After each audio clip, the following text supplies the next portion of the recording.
Hello, welcome to Iqbal International Law Services. Today topic is deprivation of the Pakistan citizenship. Depriving of Pakistan citizenship. Pakistan citizenship को कोई किस तरीके से उसे deprive हो सकता है, महरूम हो सकता है। पाकिस्तान की शहरियत से महरूम होना, पाकिस्तान की शहरियत से कोई किस तरीके से महरूम हो सकता है। How a person can deprive the nationality of Pakistan. एक पाकिस्तान किस तरीके से, अगर किसी ने न्यूट्रलाइजेशन के ज़रिए सिटीजनशिप पाकिस्तान की ली है तो उसकी पाकिस्तान की शहरियत डिप्राइव वो उसे हो सकता है, वो महरूम हो सकता है।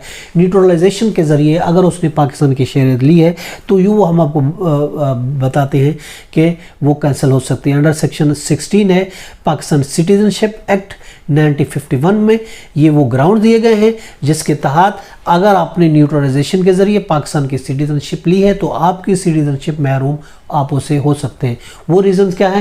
पहली बात तो यह है कि अगर कोई डोमिसाइल सर्टिफिकेट फ्रॉड या गलत बयानी से हासिल करता है, बाद में पता चलता है कि उसने ये डोमिसाइल लिया था, फ्रॉड से लिया था, धोखे से लिया था, फोर्ज था, गलत बयानी से था, उसने गलत बयानी करके झूठ बोल के ये हासिल किया, तो इस बेस पर भी वो पाकिस्तान के सिटीजनशिप से महरूम हो सकता है। इसके अलावा सर्टिफिकेट ऑफ न्यूट्रलाइजेशन जो उसने लिया था वो उसने फ्रॉड से लिया था, वो उसने गलत रिप्रेजेंटेशन से लिया था, गलत बयानी से बयान करके लिया था और हकीकत उसने कंसीलमेंट की थी, हक़ाइक़ कुछ और थे, बयान कुछ और किया था, यानी फ्रॉड किस्म का हक़ाइक़ छुपा कर उसने हासिल किया था न्यूट्रलाइजेशन सर्टिफिकेट, तो उस बेस पर भी पाकिस्तान के सिटीजनशिप से वो महरूम हो सकता है। इसके अलावा अगर कोई तकरीर से, कोई स्पीच से ये वाज़े करता है कि वो पाकिस्तान का वफ़ादार नहीं है। देखिए, पाकिस्तान का वफ़ादार होना बहुत ज़रूरी है।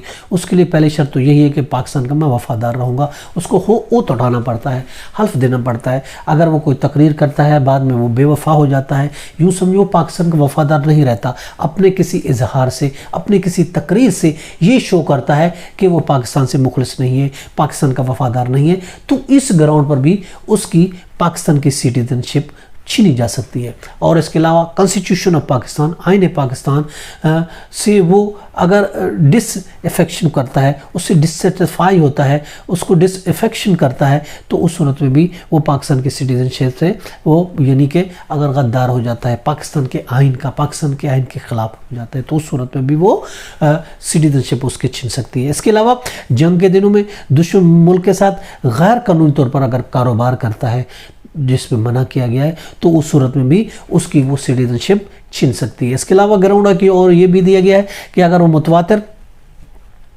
7 साल से पाकिस्तान से बाहर है, बाहर उसने रिहाइश अख्तियार की, कंटिन्यूस 7 ईयर्स से वो पाकिस्तान में आया ही नहीं है, बाहर रहता है, तो उस सूरत में भी वो डिप्राइव हो सकता है। इसके अलावा न्यूट्रलाइजेशन हासिल करने के 5 साल के अंदर अंदर और 12 माह अगर 5 साल के अंदर अंदर उसको सज़ा हो जाती है, 12 माह की सज़ा हो जाती है, तो फिर वो किसी मुल्क, वो भी किसी भी मुल्क में वजू से मुक्त चला जाता है, वहाँ उसको सज़ा हो जाती है, 12 महीने की सज़ा हो गई, तो भी वो इस सूरत में भी वो सिटीजनशिप से महरूम हो सकता है। यानी उसने न्यूट्रलाइजेशन हासिल की और 5 साल के अंदर अंदर किसी भी मुल्क में उसको सज़ा हो जाती है 12 महीने, तो इस सूरत में भी वो पाकिस्तान की सिटीजनशिप से डिप्राइव हो सकता है। ये ग्राउंड हमने आपको बताई कि किस सूरत में जिससे न्यूट्रलाइजेशन के ज़रिए पाकिस्तान की शहरियत हासिल की हो वो उसकी शहरियत से महरूम हो सकता है।